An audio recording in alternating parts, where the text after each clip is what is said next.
इस वीडियो में class 10th exercise 5.2 का क्वेश्चन नंबर 15। क्वेश्चन है हमारे पास n के किस मान के लिए दोनों समांतर के nवें पद बराबर होंगे। यहाँ पे हमें बोला जा रहा है कि दो समांतर श्रेणी दिए गए हैं। n के किस मान के लिए n का वो मान बताओ जिनके लिए दोनों AP में पद बराबर हो।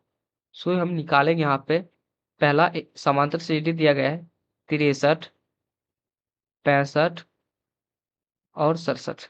दोनों के लिए nth पद बोले तो अंतिम पद निकालेंगे जो कि मानते हैं कि nवां पद जो है वो बराबर है।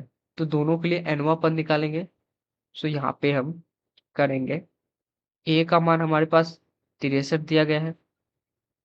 d का मान निकालेंगे, दूसरे पद में से पहले पद को घटा के निकालते हैं। पहला पद 63 है, यहाँ पे बचेगा हमारे पास 2 और यहाँ पे हमें an का मान निकालेंगे। an इक्वल्स टू इनको बोलेंगे an1। यहाँ पे 2 an है तो सेम ना हो इसलिए। यहाँ पे a plus n-1 into D. a का मान रखेंगे, जिनका जिनका मान है उनको रखेंगे यहाँ पे। 63 है प्लस n-1 इंटू डी का मान 2 है, 2 रख लेंगे।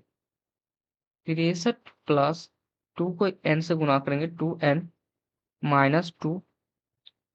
अब 63 में से माइनस का 2 करेंगे, ये होगा 61 प्लस 2n।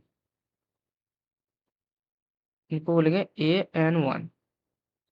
अब दूसरा AP है हमारे पास समांतर श्रेणी, ये 3, 10, 17।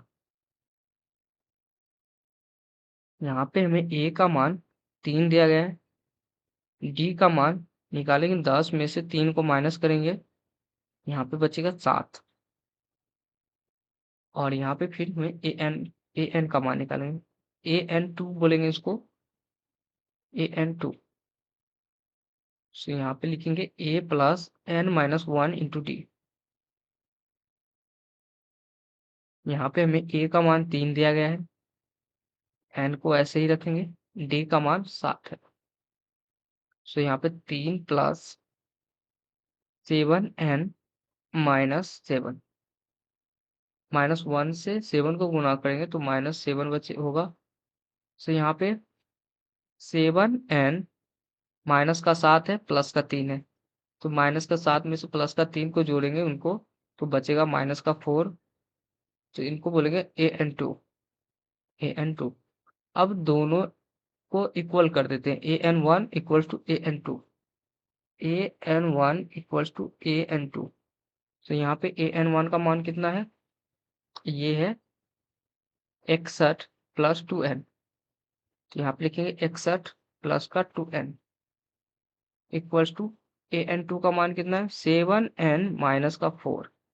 यहाँ पे लिखेंगे, देखो यहाँ पे माइनस का 4 है, इधर लाएंगे ये प्लस का हो जाएगा, 61 प्लस का 4, इधर माइनस का प्लस का 2n है, तो इधर लाएंगे तो माइनस का हो जाएगा 7n माइनस का 2n। यहाँ पे हो जाएगा, इनको जोड़ेंगे 65 हो जाएगा, 61 प्लस 4 65, और 7 में से 2n को घटा देंगे, यहाँ पे 5n। तो n इक्वल्स टू इधर 5 गुने का उधर भेजेंगे तो भाग का हो जाएगा 65/5। इनको काटेंगे, ये 13 बार में कटेगा। लिखेंगे अतः 13वां पद जो है दोनों समांतर श्रेणी के लिए समान है। लेकिन अतः 13वां पद दोनों समांतर श्रेणी के लिए समान है।